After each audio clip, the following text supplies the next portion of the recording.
Hello everyone, I'm Nini FC, this is Blue Lions TV, and this video is going to be a big one. Of course, I've been fortunate to hear some of the things happening behind the scenes with the club right now.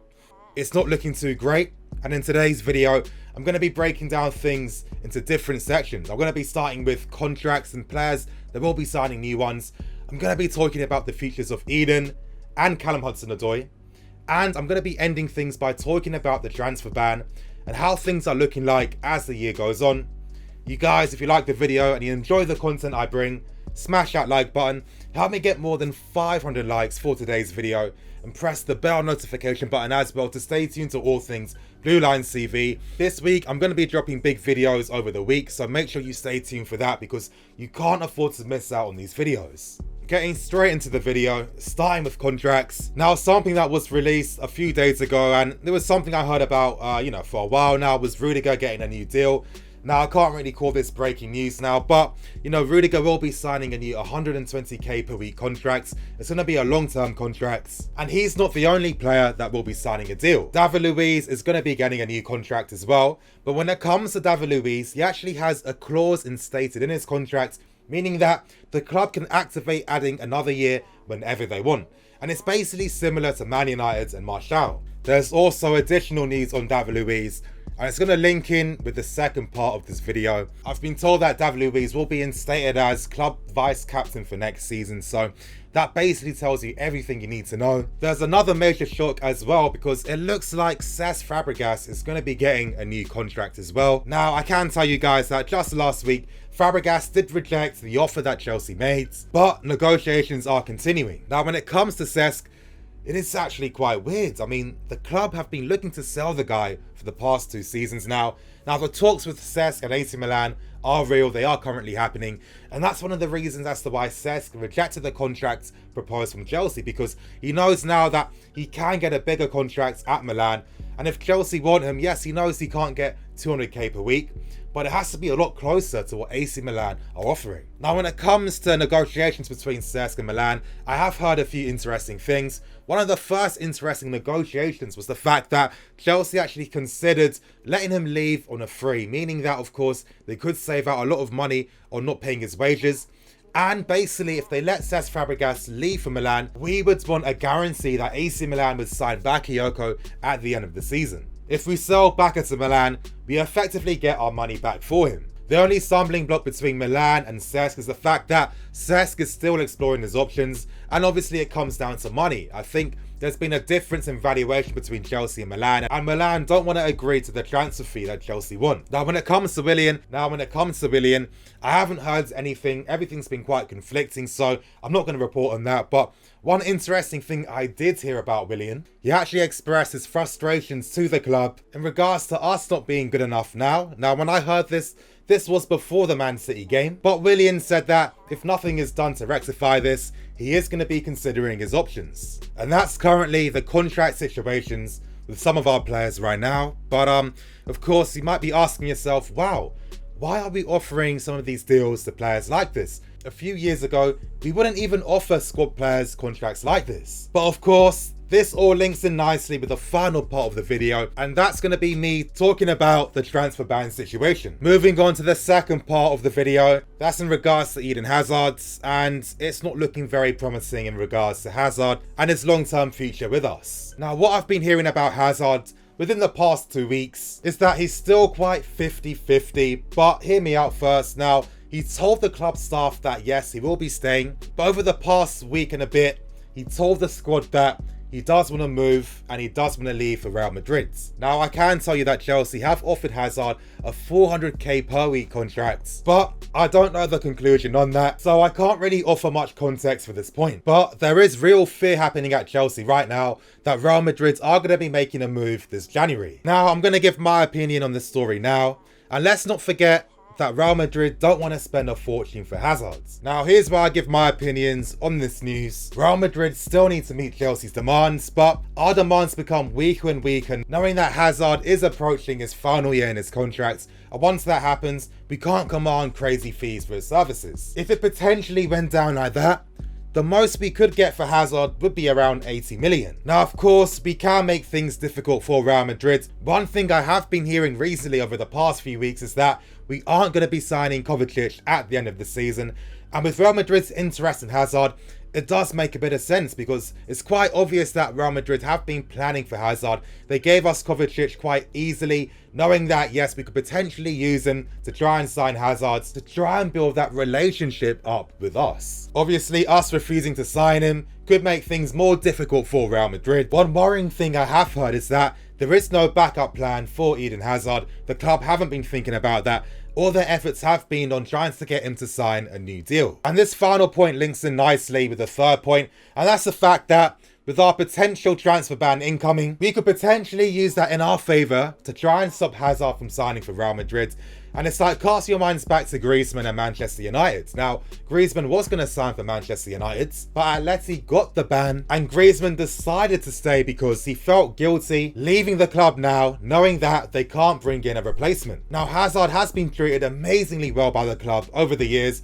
Every demand's been met, his family has been looked after as well, and he's loved by the fans. And we've already seen Hazard being so flaky with his decision making, and it's obvious that he feels like he has a responsibility to the club. And maybe with this potential transfer ban, Hazard might decide, you know what, it's not the right time for me to leave just yet, because I don't want to leave you guys in a weaker position. And that's most likely going to be a card that the club does play. The news gets worse. Now, I'm going to be talking about the transfer ban, but I can tell you guys that the club are creating measures in place to try and safeguard themselves against a potential and very likely transfer ban that will be coming very soon. And that's why so many players are getting new deals recently. The club are trying to safeguard themselves. And of course, if you're going to safeguard yourself, you have to put these guys on longer contracts. Now, the club are currently appealing as to whether the ban is going to take place in January. And what they're hoping to do is push back the ban until after the summer. And if it actually works like that,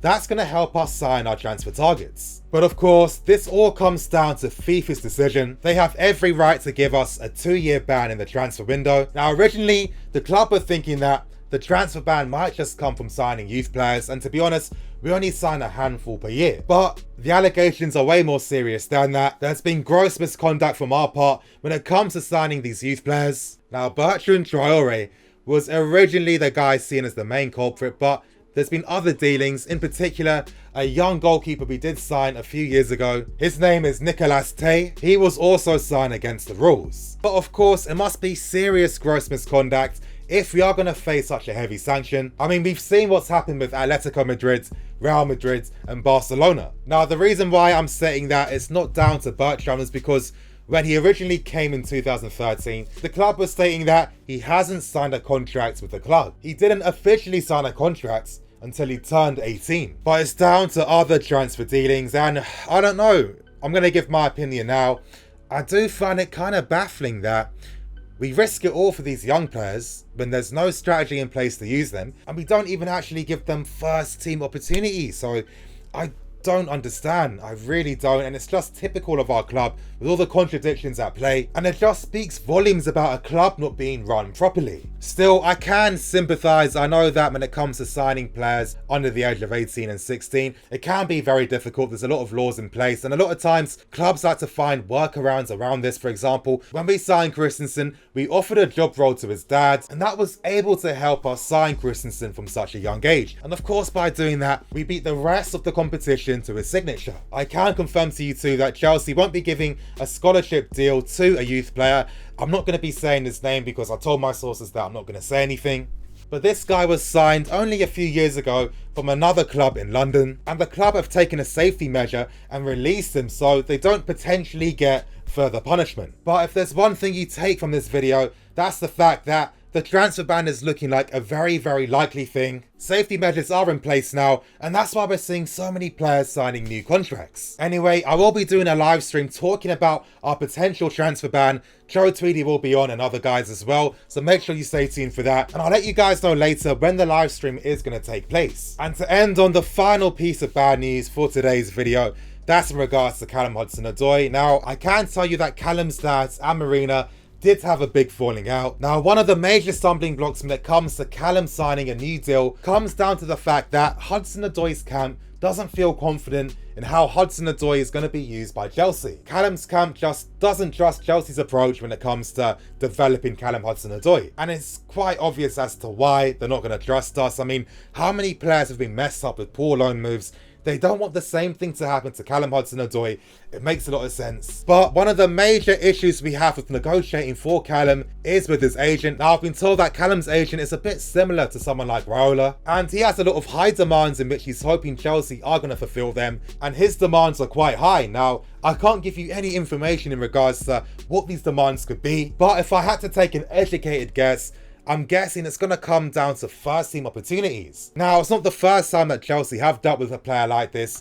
That guy was Solanke, but Hudson-Odoi is our best player in the academy. We can't afford to lose him. But the club feel that the demands they want for Callum are just a bit too outrageous. Now, of course, if you cast your minds back to when Callum signed a new scholarship deal, he signed it right at the end. Now, Chelsea have been dealing with his agent for a while, but currently, it's looking very, very likely that Hudson-Odoi isn't going to be signing a new contract. Now, I'll give you an example of Chelsea working with this agent before. Just earlier in the third point of the video, I was talking about the fact that there was a player signed that was released just recently, and the player that was released is actually Callum Hudson-Odoi's agent. Now, I gave you the reason as to why they let him go, but there was another reason as well, and that was the fact that crazy demands were made for this player as well, and the club just didn't think the risk would be worth it. Now, it's looking disappointing. Now, here's where I give my thoughts and opinions. Cast your minds back to Trevor Chalobah. Now, he was planning on leaving at the end of the season. It was looking very likely. From the sources I know, he confirmed it to them multiple times. But right at the end, a new agreement was made and he did sign on and he did leave on loan. Now, that's just how football works. Imagine if I broke the story earlier and let's say he does sign a new contract and leaves. I'm going to be made to look a liar, but you're completely missing the point. When I give news, I'm not a psychic giving predictions. I'm only telling you the stuff I'm hearing closer to the time I'm releasing the video. Of course, anything can happen in the months or years ahead. I'll give you another example. I was told that we monitored Draxler from Paris Saint-Germain for an entire year without ever making any offer for the player. It's just how football works. But there could be a potential saving grace, obviously getting back to Callum, and that could come down to the future of Eden Hazard. Now, let's say that Hazard does leave.